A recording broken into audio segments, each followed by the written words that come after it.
Volibear's rework can seem very similar to old Volibear on the surface, yet also can seem completely different depending what you focus on. Though he maintains a level of auto-attack synergy and healing, he also suddenly is able to disable towers, and no longer can flip champions. But how drastic were the more notable changes, and how well was Volibear's identity preserved? Before we get ahead of ourselves, what was old Volibear? Volibear was a kind of bruiser tank with a lot of synergy with attack speed and auto-attacking, and some health scalings. Attack speed is still present in new Volibear's kit, but might be seen as more of an AP Volibear thing nowadays, and it doesn't interact with his kit quite the same way. Allow me to explain, but first we'll start with his passive. Volibear's old passive was Chosen of the Storm, and its effect was that when Volibear's health dropped below 30% of its maximum, he would regenerate 30% of his maximum health over 6 seconds. Chosen of the Storm has a static cooldown of 120 seconds. Volibear's old Q was Rolling Thunder. He would gain bonus movement speed, gaining more when chasing an enemy champion. The first auto-attack target during this charge would be knocked up and flung behind Volibear, similar to Singed E. Volibear's old W was Frenzy. Each of Volibear's auto-attacks would grant a stack of bonus attack speed, stacking up to 3 times. Once fully stacked, he can cast the ability to bite a target, dealing damage that increased based on the target's missing health, maxing out at double damage. The base damage also scaled with Volibear's bonus health. Volibear's old E was Majestic Roar, which dealt magic damage to all nearby enemies instantly. From patch 8.4 and onwards, it would also knock them back slightly and slow them for 3 seconds. Enemies who were dashing or airborne when hit by the ability would take additional damage, allowing a nice and easy combo with Volibear's Q. Volibear's old ultimate was Thunderclaws. It was a steroid ability that increased Volibear's size and immediately struck up to 8 nearby enemies with lightning. For the duration, Volibear's auto attacks would also strike with lightning on hit, bouncing up to 7 enemies near the target. Volibear was quite simple. He would charge at enemies with Q and try to fling them behind him, deal AoE damage with his E, which assisted jungle clearing as well, and deal good DPS with his Frenzy attack speed, charging up to a powerful bite attack with the W active. If available, he could do even more DPS with his ultimate, working well with his W passive. His health scalings helped him be a powerful tank, and would work well with some of the older attack speed, on-hit items if he didn't feel like building health, like Wit's End, and maybe even one of the many iterations of Blood Razor, if they felt spicy. Otherwise, he usually just built full tank. He had a great CC in his Q flip, scaled well defensively with his passive heal, and his main damage tool scaled with both his own bonus HP and the target's missing HP, lowering any need for attack damage or even on-hit effects. Tank items like Cinderhawk, Warmog's Armor, Spirit Visage, and maybe even Atma's Impaler would have been great choices on Volibear, but his cheap, HP-centric build and kit allowed him to see quite a bit of popularity in the support role for quite a while in the earlier seasons. With the arrival of Relic Shield and Face of the Mountain, and their many evolutions later, Volibear could get all the help he really needed to play the role of a great tank and a pretty decent CC support, leveraging his passive for some aggressive bot lane play. So, what exactly happened to Volibear? Chances are, if you were playing League of Legends any time in the past 3 or 4 years, you may have found Volibear's old abilities a bit weird, or lackluster, or simply outdated. Very rarely do modern tanky champions have such a focus on auto-attacking and attack speed. Even Set, a more recent Juggernaut champion, has more of a focus on landing his true damage W, though when I think about it, Set is actually fairly similar to old Volibear in quite a few ways. Though the term didn't exist for League back then, Volibear was, and still is, totally a Juggernaut. Volibear's rework arrived in 10.11, and his kit's been shifted around a bit, making the passive abilities feel more passive, and the active abilities more active. For instance, Volibear's new passive, the Relentless Storm, has him gain stacks of attack speed whenever he damages an enemy with autos or abilities, up to a maximum of 5 stacks. When the stacks are maxed, Volibear gains lightning-empowered attacks that bounce magic damage off the target and 4 nearby enemies.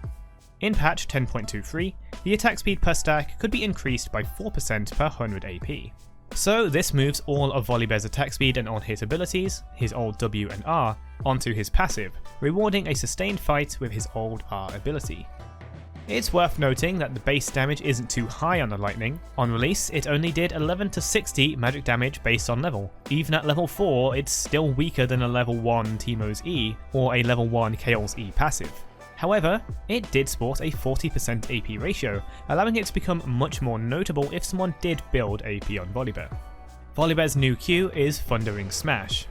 Similar to the old Q, Volibear begins running, gaining even more move speed against enemy champions, but instead of flinging them behind him, he just smashes and stuns them for 1 second. The ability now will have its cooldown reset if the charge is interrupted by any kind of immobilizing effect. Old Volibear, as a pre-Juggernaut update Juggernaut, was very susceptible to kiting and peeling as he had no dashes. Now he can shrug off some peel attempts, still slowed but not as perturbed as other champions would be. Volibear's new W is Frenzied Maul, which is a targeted melee range ability that deals damage, scaling with both 100% AD, almost like an auto attack itself, but also 6% of Volibear's bonus health, and it also applies on hit effects. The ability applies wounding to the target for 8 seconds, not to be confused with grievous wounds. If Volibear casts W on a now wounded target, the damage is increased by 50% and he heals himself, healing more based on his own missing health. The healing from Volibear's passive has been moved here. This old passive was very good at extending fights, making him deceptively tanky, but also had a kind of almost annoying gotcha moment to it if you picked a fight with Volibear when his passive was ready, and possibly making old Volibear feel very weak when the passive was down in contrast. Now, the heal is a reward for a sustained fight, especially in a 1v1 duel, very similar to his old W-Bite. It no longer scales with the enemy's missing HP, but scales very well with both AD and his own health, and no longer really needs it. Volibear's new E is Sky Splitter. Volibear calls down lightning on a target area, revealing it to enemies after 1 second, then striking down after 2. Similar to Echo's W, Volibear will be shielded by the lightning strike, whereas enemies will take magic damage and be slowed. The shielding scales massively with AP, 80% of it, as well as 15% of Volibear's maximum health. The damage also scales with 80% AP, and also between 7% and 13% of the target's maximum health. Scaling with the enemy's health is still a part of old Volibear from his W. This kind of scaling allows champions to forgo building normal damage items, and instead go tankier while letting these kind of ratios scale themselves. Without it, building a traditional tank Volibear would make landing this delayed attack barely rewarding.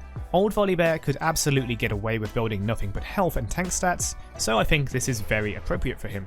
It's still an AoE ability that can easily help him wave clear both minions and jungle monsters, and the shielding somewhat emulates how the old E would fear minions and monsters, maintaining that jungler sustain between versions of Volibear. Now, it's no longer instant and has some counterplay, but also is no longer melee range, giving Volibear a tool that he can actually use at distance, increasing the fairness of Volibear both ways. Volibear's new ultimate is a bit different. He leaps to a target area, smashing all enemies in an AoE, slowing all enemies in the area, and dealing large physical damage to enemies in the center. The leaping attack also disables enemy turrets in the affected area for 3 to 5 seconds, based on ability level, like the recently removed Wrecker. The ability grants a steroid of stats, giving Volibear ghosting, bonus health, bonus attack range, and extra W range, as well as increased size. Additionally, Volibear is unstoppable during the initial leap. Now, no part of old Volibear could disable turrets, but with his speedy Q, CC, burst damage on W, and tanky nature with his build and passive heal, he was certainly good at diving turrets. Perhaps a passive heal and some CC doesn't equal disabling turrets, but it could be seen as a nod to that, as otherwise his diving power would be quite a bit worse, as he now has a condition on his heal and his Q no longer flips. The steroid is pretty useful too. The range in addition to the AoE slow help him attack to stack up his passive, and the increased size can help him be a threatening tank. More importantly, as he was easily stopped in his old form and his R was moved to his passive, the completely new R fixes his kiting issue by being a pretty decent range, unstoppable dash.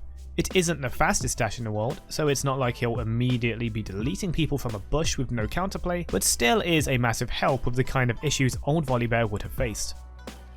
I have some unique takes on Volibear's rework, being a primarily post-rework player, but a fan of the old regardless, even if it was mostly second-hand, either playing alongside a friend on Volibear or watching copious amounts of Trick2G back in the day.